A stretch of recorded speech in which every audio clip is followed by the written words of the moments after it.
Why do some people remain calm when the world around them burns, while others collapse at the slightest pressure? It's not luck. It's not genetics. It's not some mystical force reserved for the chosen few. It's mental toughness, forged, not found. And here's the uncomfortable truth. Most people never build it. They scroll, they complain, they numb themselves with comfort and call it self-care. They avoid challenges and wonder why life keeps breaking them. But not you. Not if you're here. You're about to learn how to build a mind so strong and the world can't shake it, because it no longer bends, breaks, or begs for approval. This isn't about pretending nothing hurts. It's about mastering how you respond when it does. It's about discipline, not motivation. Control, not chaos. Unshakable focus, even when everything tries to knock you off course. If you've been feeling stuck, overwhelmed, constantly reacting instead of choosing, this is your moment. You don't need more hacks. You need a mental foundation, rooted in timeless Stoic philosophy, reinforced by modern mental strength training, and activated by daily actions that turn resilience into your default setting. Because true strength isn't loud, it's quiet, it's controlled, and it's terrifying to those who've never built it. So don't just watch this, use it. The first brick in your fortress starts now. And what comes next will challenge everything you thought you knew about your own limits. Let's build.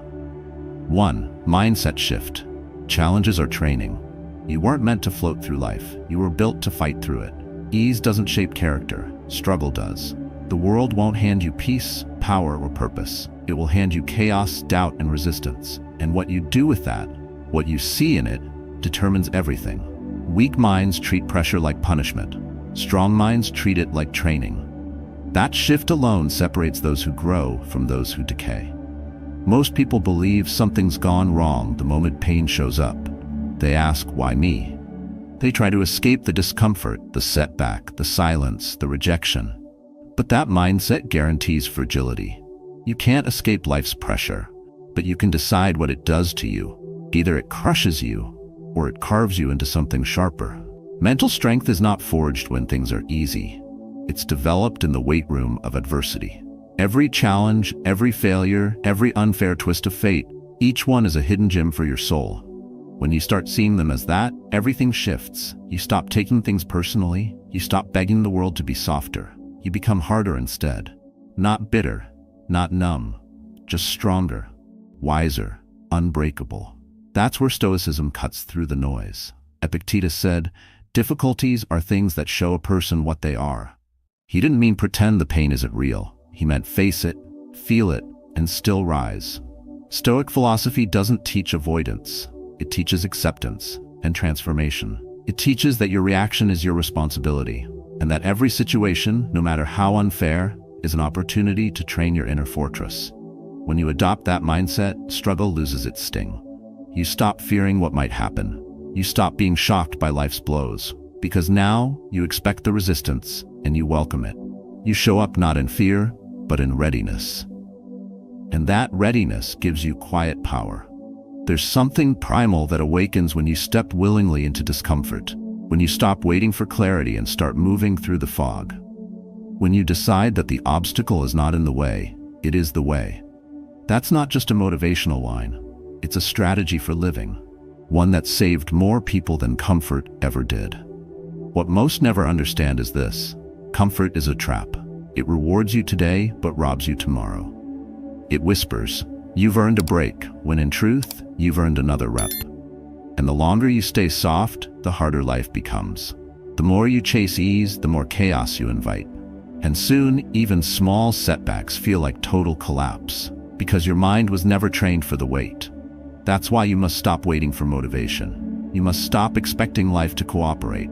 It won't. But that's the point. Your peace must come not from circumstances, but from mastery. Mastery over your reactions, your patterns, your internal weather. That's where real strength lives. Not in pretending you're okay, but in knowing you will be, even if everything falls apart. The truth is, every challenge is a mirror. It shows you your level of discipline. It exposes your emotional control. It reveals the cracks in your mindset. That's not a problem. It's a gift. If you're brave enough to look and honest enough to act. The stronger your mind, the less you react, and the more you respond. That shift from reaction to response is where freedom begins. Building a strong mind doesn't mean you never fall. It means you never stay down. It means you train yourself to use everything, anger, fear, stress, not as excuses to escape, but as fuel to evolve. It means when something heavy hits, you don't run from it. You absorb it, examine it, and emerge with more clarity than before, not less. Look around. The world rewards those who can stay calm in the storm, who can carry pressure without crumbling, who walk through fire, not because they enjoy it, but because they refuse to be defined by what they avoid. So the next time you face a setback, don't ask, how do I escape this? Ask instead, how do I train with this? That's the shift. That's the moment your mind stops breaking and starts building. You weren't made for easy. You were made for evolution. And the resistance you feel today, that's the invitation. Step in, step up, and sharpen your edge. 2. Stop complaining, seeking comfort, making excuses.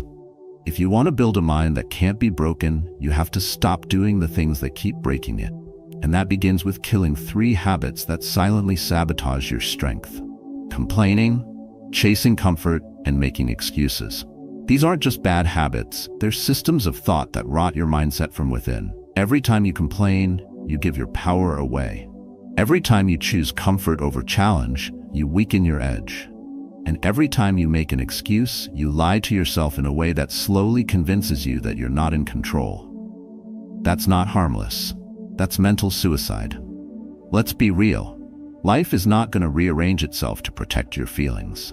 The world doesn't bend to your moods, nor does it owe you convenience. What you feel in a moment does not excuse you from what must be done. And when your first instinct is to blame, to whine, or to rationalize why you're not moving forward, that's a signal that you're living from emotion, not clarity. Strength begins when you stop feeding the stories that keep you small. A weak mind finds comfort in complaining. It uses pain as a weapon, not to fight back, but to surrender.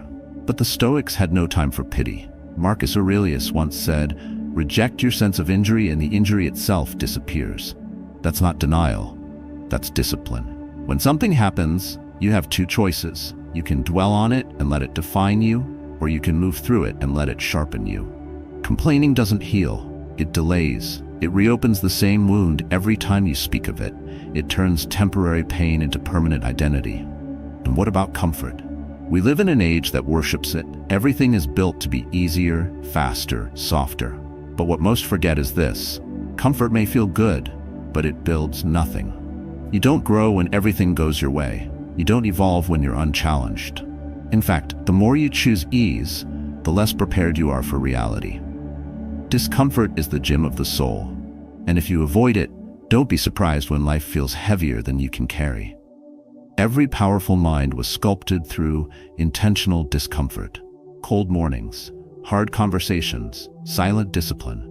The choice to say no when it's easier to say yes. That's the space where your real self is built. Discipline doesn't show up when you feel like it. It shows up when your feelings scream no, but your standard says yes. That's how mental resilience is formed, not by inspiration, but by repetition, by doing what's hard again and again until it becomes who you are. Then there are the excuses. Harmless, right? Wrong. Excuses are the most socially acceptable form of giving up. You say them enough times and they start to sound like facts. You convince yourself that you're stuck, that you're waiting for the right time, that you'll change when circumstances change. But the Stoic mindset says the opposite. Don't wait for life to get easier, get stronger. You are not the victim of your environment. You are the architect of your reaction. Epictetus reminded us, it's not things that disturb us, but our judgments about them. When you tell yourself you can't because of your past, your schedule, your stress, that's not truth, that's interpretation. And interpretations can be changed. Power begins when you stop believing everything you think and start questioning the voice that always chooses the easier path. Here's the reality. Complaining never fixed anything. Comfort never created greatness. Excuses never moved anyone forward. And deep down, you already know this. That's why it stings when you hear it. Because somewhere inside you know you're capable of more. You know there's a stronger version of you waiting beneath the noise, the version that doesn't beg for sympathy or chase relief, but that builds something real. The mind you're building cannot be trained with weakness. It needs friction, it needs honesty, it needs your full participation. No one's coming to do it for you. No one's going to hand you clarity or confidence. You have to earn them through resistance, through saying no to your old self, through showing up when everything inside you says quit. That's what it means to build a Stoic mindset. Not emotionless, but unshaken. Not blind, but focused. Not lucky, but deliberate. Every time you resist the urge to complain, you take back control. Every time you sit in discomfort and stay present, you strengthen your mental armor. And every time you silence an excuse before it becomes your reality, you plant a flag in your own mind that says, I am no longer available for weakness. So if you're tired of feeling like your emotions are running your life, if you're done being held hostage by your moods, your cravings, or your comfort zone, then this is the pivot. It starts now. Kill the excuses, reject the comfort, silence the complaint, because nothing strong ever came from softness, and nothing soft survives what's coming. You don't need a perfect plan. You need the courage to stop tolerating your own lies. The second you do, you'll realize the war was never out there. It was always in here. And now, it's yours to win. 3. Daily habits to build mental toughness. Mental toughness is not a moment, it's a system. It's not a speech you give yourself when things fall apart. It's what you've built, silently, daily, long before the chaos shows up. Strong minds don't appear by accident. They're trained through structure, through repetition, through habits that don't feel glamorous but forge unshakable control. Discipline isn't loud. It doesn't seek attention. It just shows up. Especially when you don't want to. Most people wait to feel ready. They wait for the motivation to arrive like a wave. But those waves are rare. The tide of real progress moves in small, deliberate actions. The kind of actions that are easy to skip but powerful when repeated. The foundation of mental resilience isn't found in intensity. It's built in consistency. What you do every day without applause becomes your edge when life demands your strength. That's why the first habit of a mentally tough person is simple. Start your day with discomfort. Not because you like pain, but because you refuse to let comfort own you. Cold showers, early alarms, hard physical movement, these aren't punishments. They are signals. They tell your nervous system who's in charge. When the first thing you do in the morning is something hard, you start the day from a position of power. Your body says no, you say yes. That is inner control in motion. But it doesn't stop there. A weak body weakens the mind. If you neglect physical discipline, you erode mental clarity. Stoic resilience is not separate from physical vitality. They reinforce each other. Training your body isn't just about strength, it's about obedience. It's about facing resistance, breathing through it, and finishing anyway. The gym is not just a place to build muscle. It's where your mind meets friction and chooses to push back. Meditation is another weapon in this arsenal. Not because it makes you calm, but because it makes you aware. In a world that hijacks your attention, being able to sit with your thoughts without chasing them is an act of power. Meditation trains focus. It sharpens perception. It creates space between stimulus and response. And in that space, you choose who you are. You don't need hours, you need presence. Even 10 minutes a day rewires your mind for clarity under pressure. The third layer is what I call the deliberate challenge. Every day, do something that forces you to confront resistance. That might mean finishing a project you've delayed, saying no to something that feels good but serves nothing, making that hard phone call. These aren't random tasks. They're daily declarations. I don't run from what's uncomfortable, I run into it. Because if you don't deliberately choose hard things, life will choose them for you, and you won't be ready. There's a man I knew, Jack, mid-50s, construction worker turned coach. Not a flashy guy. Woke up at 4:30 every morning, ran in silence, no headphones, no selfies. When asked why, he said, because there's no negotiation. That's the habit, that's the rule. For years, he'd battled depression silently. Life crushed him, divorce, business loss, financial stress. But every morning he laced up, not because it healed everything, but because it reminded him he could keep going, that 1 mile at a time. When others fell into despair, he moved. And that movement became a rhythm. That rhythm became identity. He didn't call himself mentally strong, but everyone around him did. That's the hidden truth. Strong minds don't come from massive wins. They come from daily resistance, from doing things when you don't feel like it, from treating your rituals like laws, not suggestions. You don't rise under pressure unless you've trained in silence. And that training happens in your habits: what you eat, what you say, how you breathe, what you allow, and what you refuse. Marcus Aurelius didn't rule an empire through instinct. He ruled himself first. He journaled at dawn. He wrote not to impress, but to sharpen. He knew that every day brought chaos, so every day he built his defense, a defense made not of armor, but of clarity.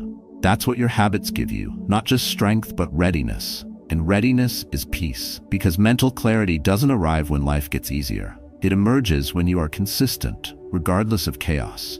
And discipline isn't about punishment, it's about control. It's about saying, my emotions don't decide my actions. My actions train my emotions. That's a Stoic mindset in practice. You don't react, you respond. You don't chase highs, you build stability. So what does that look like today? Wake up without hitting snooze, move your body, sit in silence, write your thoughts, say no to something weak. Do one thing hard on purpose. Not for results, but for identity. Because every time you do, you're not just checking a box. You're proving something deeper. I'm not controlled by impulse. I lead myself. And if you can do that, today, tomorrow, every day, you'll wake up one morning and realize your habits are no longer something you do. They are who you are. And when that happens, the mind you've built won't flinch, won't break, won't beg. It will simply rise, because it's been trained to. 4.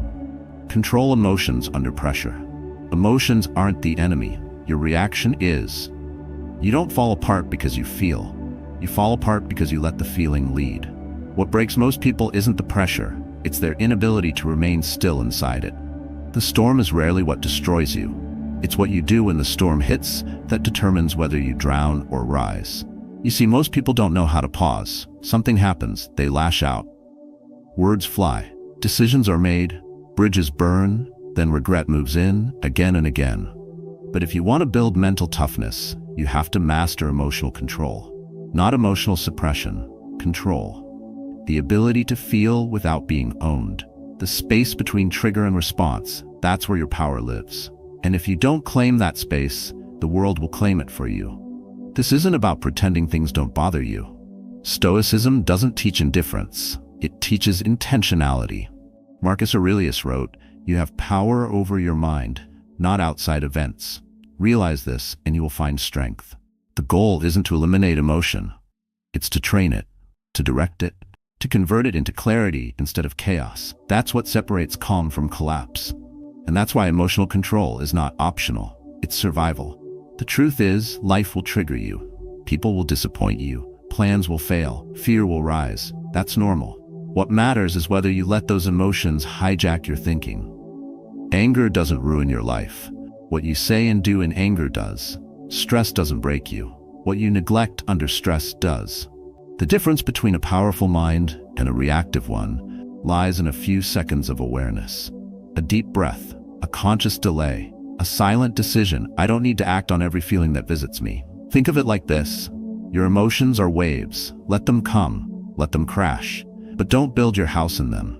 Don't anchor your identity to them. Don't let temporary storms define permanent outcomes. The Stoics practiced this through premeditation malorum, imagining the worst, not to panic, but to prepare. They knew that when you're prepared, you respond. When you're not, you react. And reaction is rarely wise. I once spoke with a former firefighter, a man who had walked through burning buildings more times than he could count. I asked him what made someone survive. His answer was simple. Calm buys you time. Panic takes it away. He wasn't fearless. He was trained. When chaos struck, he slowed down, breathed deeper, thought clearer. That mental space saved lives. And that kind of control doesn't show up in crisis unless it's been rehearsed in quiet. So how do you train for that? Start with the moment you feel heat. The next time you're about to snap, say nothing. Breathe through it. Count backward. Observe the emotion like an outsider. Don't identify with it. Study it. Ask yourself, what am I afraid of right now? What belief is being challenged? Most reactions are unspoken fears in disguise. When you expose the fear, you weaken its grip. Train this daily. When someone cuts you off in traffic, when a message triggers you, when someone disrespects your time, use it. Turn those moments into emotional weightlifting. Not everything deserves a response. And the most powerful thing you can say sometimes is nothing. Silence isn't weakness. It's strategy. It gives you room to respond with principle, not pride. To choose power, not impulse. Stoic strength is quiet. It doesn't need to prove itself. Epictetus said, "No man is free who is not master of himself." And mastery starts in the smallest moments. When you say no to the rising urge to explode. When you choose logic over reaction. When you hold the line, not for show, but because you've decided your peace is not for sale. And let's be honest, peace is power. Not the fake kind that comes from avoidance. The real kind that comes from knowing you can handle what comes. When your world shakes but your center doesn't move. That kind of strength intimidates people, because most have never seen it. They've seen rage, they've seen panic, but calm under pressure, that's rare. And rare is respected. So here's the shift. Stop being reactive. Start being responsible. The next time life throws something at you, breathe.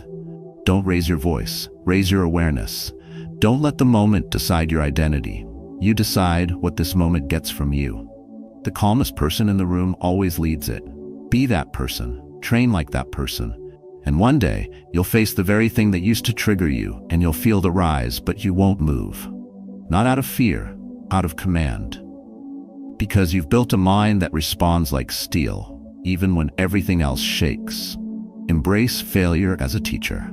Failure is not the opposite of progress, it is the process. You don't become mentally strong by avoiding mistakes. You become strong by confronting them, analyzing them, and learning faster than the pain can sink you. Most people fear failure because they believe it defines them. But it doesn't. It reveals you. It shows you exactly where your mental walls are. And that clarity is priceless. The mind conditioned to fear failure becomes weak, defensive, and fragile. Every obstacle feels personal. Every mistake becomes shame. Every detour feels like a defeat. But when you shift your perception, failure becomes information. It becomes feedback. It becomes your teacher. The Stoics never avoided it. They used it. Seneca said, "Difficulties strengthen the mind as labor does the body." That's not metaphor. It's biology. Struggle forces adaptation. And without struggle, your mind atrophies. You want to become unshakable? Learn to welcome the fall. Not because it feels good, but because it stretches your awareness. Every time you fail, your illusions are shattered. The lies you told yourself are exposed. You see the gaps you couldn't see in comfort. And that exposure, though brutal, becomes the blueprint for your evolution. You don't get that from winning. You get that from falling and choosing to rise with more wisdom than before. What breaks most people is not the event, it's their interpretation. They assume failure means they're not enough, that they should quit, that something must be wrong. But failure doesn't mean stop, it means adjust, refocus, reinforce. It demands that you learn, that you tighten your system, that you eliminate what's weak. In Stoic practice, this is everything. You meet reality where it is. No drama, no denial, just clear perception followed by deliberate action. People chase perfection because they're afraid to be seen trying. They fear judgment more than they fear mediocrity. But here's the truth. Mental resilience has nothing to do with perfection. It has everything to do with endurance. The ability to continue, to stay grounded while refining, to show up again with more awareness and less ego. Ego fears failure. Discipline learns from it. And if you want to grow, your ego has to be stripped of its illusions. You will not master your emotions, your focus, or your life if you treat failure as a threat. You master them by treating failure as a mirror that shows you who you are under pressure. That kind of clarity creates freedom, because once you stop fearing the fall, you start flying on your own terms. You stop waiting for permission. You stop hiding behind potential. You begin acting with precision. This is why most high performers don't obsess over results. They obsess over systems, over daily execution, over small adjustments. They understand that failure doesn't come from trying. It comes from staying still, from protecting your pride while the world moves without you. If you're not failing, you're not pushing. If you're not uncomfortable, you're not improving. And if you're not improving, you're already declining. That's not negativity, that's precision. You want practical strength? Study your losses, write them down. Break them apart, find the habits, the choices, the thought patterns that led you there. Then rebuild. Refuse to make the same mistake twice. That's how Stoics lived, with radical self-honesty. Not shame, not self-pity, just data. Clean, cold truth. And from that truth, they shaped lives of immense clarity and unbreakable presence. So stop hiding from your mistakes. Stop pretending they didn't happen. Stop protecting your comfort zone like it's your kingdom. Your real kingdom is built in fire, in friction, in falling flat and rising again with sharper eyes. The mind that can fail and keep moving is stronger than the one that never tries. Because strength isn't found in the illusion of flawlessness. It's forged in the courage to keep showing up scarred, but smarter. Failure doesn't mean you're broken. It means you've stepped outside the boundaries of who you used to be. And if you keep moving, if you keep refining, the person you're becoming won't fear failure. They'll use it like a blade that carves through ego, cuts through noise, and sharpens your identity until nothing fake remains. And that's when people start to notice. Not when you win, but when you fail, adapt, and keep coming. Not weaker, sharper, quieter, relentless. Because the strongest minds don't just rise. They rise with reason, they rise with clarity. They rise because they've fallen enough times to know failure isn't fatal, avoiding it is. 6. Develop an unshakable attitude. Life doesn't warn you before it hits. It doesn't ask if you're ready. It doesn't care how much you've already endured. One moment, you're calm. The next, you're staring into something you never saw coming. And in that instant, the only thing that matters is how steady you remain when everything else shifts. That's where attitude becomes your shield, or your downfall. An unshakable attitude is not about pretending nothing affects you. It's about choosing what gets access to your peace. It's about building a mindset that doesn't collapse every time the plan changes. When you develop this kind of inner power, people will notice, but they won't understand. Because most people live in reaction. They get triggered, they spiral, they blame, they treat emotions like facts and discomfort like injustice. But a Stoic mind doesn't do that. A Stoic mind is trained to remain still in chaos, not numb, but grounded. This attitude is everything because your external life will always be unstable. Things will go wrong, people will let you down, expectations will fail. That's reality. What defines you is not what happens, but how you frame what happens. Marcus Aurelius wrote, "Choose not to be harmed, and you won't feel harmed." The message is brutal and liberating. You are not fragile because of the world. You are fragile because of your interpretation of it. And when you control the story, you reclaim your power. Most people live like leaves in the wind. They go where their emotions go. If something good happens, they're up. If something hard shows up, they're broken. But that's not strength. That's volatility.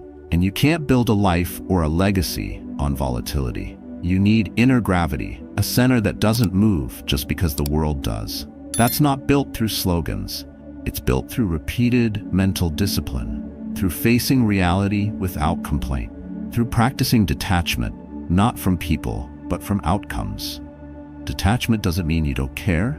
It means you don't depend on things you can't control. It means you act with intention and release the rest. That's the Stoic mindset in action. You give your full effort, you take full responsibility, but you don't tie your peace to the result, because results are unstable, but your response can be unshakable. That's what makes you powerful. Not that you always win, but that you never lose yourself. This attitude also changes how you deal with pain. When your mind is weak, pain feels like punishment. But when your mind is trained, pain becomes perspective. It sharpens you. It exposes illusions. It pushes you back into the present, into what's real. The Stoics knew this. Epictetus reminded us, it's not what happens to you, but how you react to it that matters. That's more than philosophy. It's survival. Because if you collapse every time life doesn't go your way, you'll never evolve. You cannot control people. You cannot control timing. You cannot predict betrayal, illness, loss, or failure, but you can train how you meet them. That's what makes an unshakable attitude essential. Without it, every problem feels personal. Every obstacle feels like a verdict. But with it, nothing breaks you. Not because you're invincible, but because you've decided nothing will define you without your permission. The more you practice this mindset, the more silence becomes your strength. You stop explaining yourself to people who don't understand your growth. You stop arguing with those still ruled by emotion. You stop trying to convince the world you're okay, and you focus on being okay, regardless of what the world thinks. There's a quiet authority that comes with that. Not arrogance, conviction. And conviction doesn't shake when others doubt. It moves forward anyway. So how do you build it? You catch yourself in the moment of reaction. You pause, you breathe, you ask, is this worth my energy? Or is this a test of my control? You don't run from pressure. You stand in it, and you refine your stance. Day by day, response by response, you build a mental environment so solid that chaos stops scaring you. It still visits, but it doesn't stay, because it doesn't belong where peace is protected. That kind of presence takes practice. But it's available to anyone willing to take full ownership of their inner world. This is where real mental strength lives, not in performance, but in perception. Not in being the loudest, but in being the most still. Because when you can face uncertainty without folding, you stop being a slave to circumstance. You stop being ruled by noise, and you become exactly what this world fears most: grounded, focused, untouchable. Not because of what you control, but because of what no longer controls you. 7. Discipline over motivation. Motivation feels good, but it disappears fast. Discipline doesn't care how you feel, it only cares what you do. That's why the people you admire aren't driven by energy bursts, they're driven by systems. What makes them powerful isn't inspiration, it's consistency. They move forward when others freeze. They follow through when others flake. Not because they feel like it, but because they've made discipline their baseline, not their backup plan. Most people wait. They wait for a spark, a sign, a push. But life doesn't reward the ones who wait. It rewards the ones who act when nothing in them wants to. That's the quiet truth most ignore. And that's why motivation is dangerous. It tricks you into thinking action needs to feel good. It doesn't. Action needs to be aligned with your standards, not your mood. Discipline means showing up, especially when it's hard, especially when it's boring, especially when it's silent. That's when it counts most. The Stoics never spoke of motivation. They spoke of command, of structure, of daily effort without emotional negotiation. Marcus Aurelius didn't ask himself if he felt like ruling Rome. He asked what duty demanded. He reminded himself, at dawn, when you have trouble getting out of bed, tell yourself, I am rising to do the work of a human being. That's not poetic. That's practical. And that's the voice of someone who understood that inner resistance is just noise, and duty is louder. When you live by discipline, you don't need ideal conditions. You create results under any condition. That's the mindset of a mentally strong person. They don't rise and fall with motivation. They rise because they've trained their mind to act without it. They've replaced emotional dependency with behavioral commitment. You don't have to love the work. You just have to love who you become because of it. That's the difference. And here's the truth most avoid. Feelings are unreliable. They lie. They change. They swing from high to low without notice. But your actions? They build evidence. They shape identity. Every time you keep your word to yourself, even in discomfort, you hardwire a belief. I am the kind of person who follows through. And that belief will carry you through the storms that motivation can't touch. Building discipline starts small. It's not about extreme willpower, it's about clarity. What matters? What's non-negotiable? You don't need to do everything, you need to do the right things repeatedly. That's how a daily habit becomes identity. It's why the Stoics valued routine, ritual, repetition. Because they knew your life doesn't rise to the level of your goals. It falls to the level of your habits. If your goal is to become mentally unbreakable, stop asking how to feel more motivated. Start asking how to build systems that survive your weakest days. Wake up at the same time. Train at the same time. Write, reflect, move. Build a rhythm that removes choice from the equation. When the alarm goes off, it's not a question, it's a command. Not because it's rigid, but because freedom is built on structure. A wild mind will never produce a steady life. And yes, it will get hard. discipline doesn't erase difficulty. It arms you for it. Some mornings you'll want to quit. Some evenings you'll want to skip the hard thing. That's where most people retreat, but that's the moment you separate. Because if you only work when it's easy, you'll never grow. But if you act when it's hard, repeatedly, everything changes. Slowly, quietly, powerfully. You become the type of person who finishes, who executes, who leads, not with noise, but with example. There's no shortcut here. No dopamine rush, no applause, just the truth. If you want to be respected, start by respecting your own word. Not once, every day. Especially on the days you want to break the promise. Those are the days that define you. Those are the days when you either build a pattern or you break it. So if you're tired of starting over, stop quitting. If you're tired of waiting to feel ready, act before you are. You don't need hype, you need habits. You don't need more motivation, you need more reps. What makes you strong isn't what you do once, it's what you do always. And once discipline becomes who you are, motivation becomes irrelevant. Because now, you move with or without it. Because now you've built a mind that no excuse can talk out of action. And that kind of mind, it doesn't need to feel strong. It simply is. 8. Take action or stay stuck. You don't need more time. You don't need more advice. You don't need another video. What you need is movement, direction, action. Every breakthrough you're looking for is waiting behind the wall of hesitation you keep rebuilding every day. And if you don't move now, you're not stuck, you're staying. That's the difference most never see. They confuse stillness with limitation, but stillness by choice is power. Stillness by fear is paralysis. Mental strength is not measured by how much you know. It's measured by how fast you act on what you know. You already know enough. You've heard the podcasts, read the quotes, bookmarked the mindset tips, but knowledge without execution is nothing more than a distraction dressed up as growth. And the longer you stay in consumption mode, the harder it becomes to trust yourself when it's time to move. Action is clarity. Thought alone is fog. The mind will overthink until it convinces you to play safe. It will tell you to wait, to refine more, to gather more confidence. But confidence isn't something you find. It's something you build through effort, through failing forward, through doing what scares you when comfort begs you to delay. The Stoics understood this deeply. Seneca wrote, "While we wait for life, life passes." And that's exactly what happens when you let hesitation become habit. Every time you postpone action, you train your brain to believe delay is safety. But it's not. It's self-betrayal. Because deep down, you know what needs to be done. And every day you avoid it, your self-respect erodes a little more. You start negotiating with your potential. You justify smallness.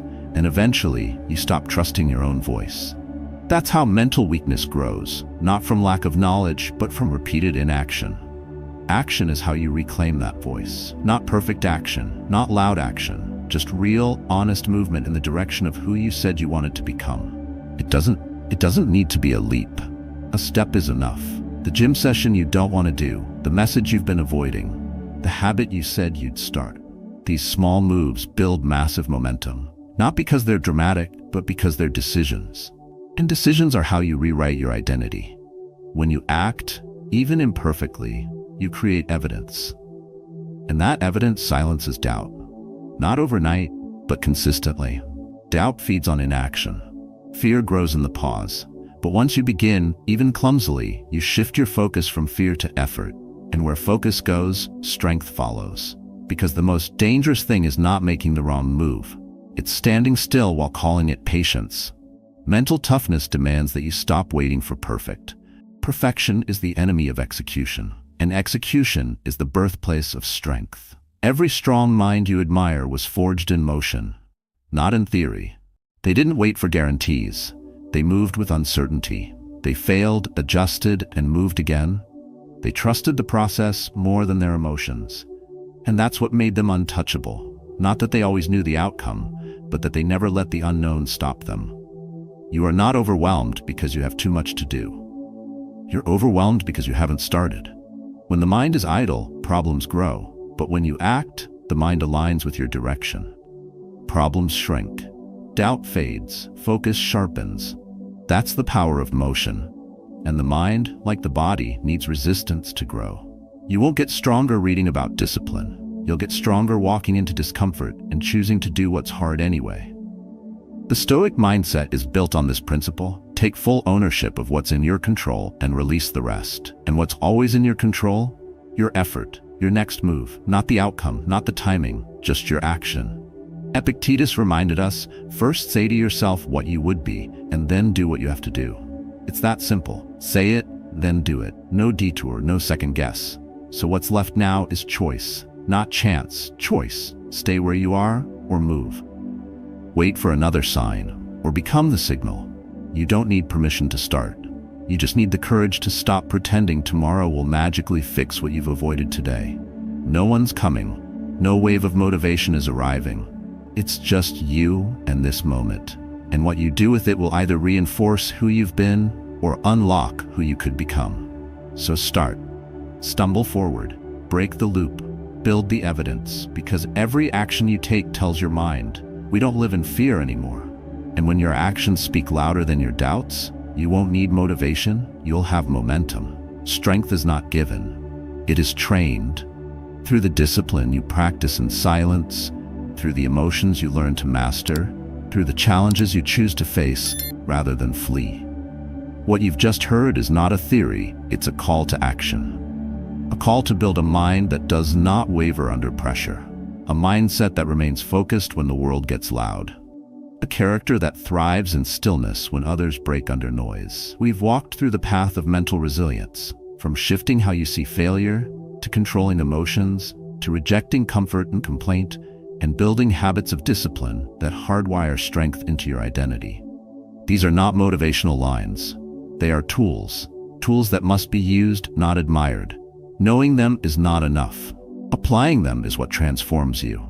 The Stoics didn't just survive hard times, they were shaped by them. They trained daily. They reflected deeply, and most of all, they lived with intention. That's your invitation now. Begin each day with awareness. Step into discomfort on purpose. Sit with silence. Move with meaning. And most importantly, stay consistent, especially when you don't feel like it. That is how inner power becomes permanent. So don't let this be just another video you scroll past. Let it be a marker, a shift, a decision to stop living from emotion and start leading from principle. Train your mind the way you train your body.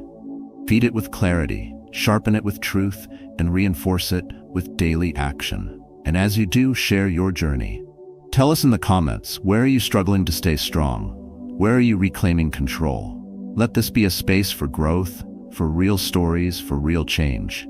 Because that's how we build, not just alone, but together.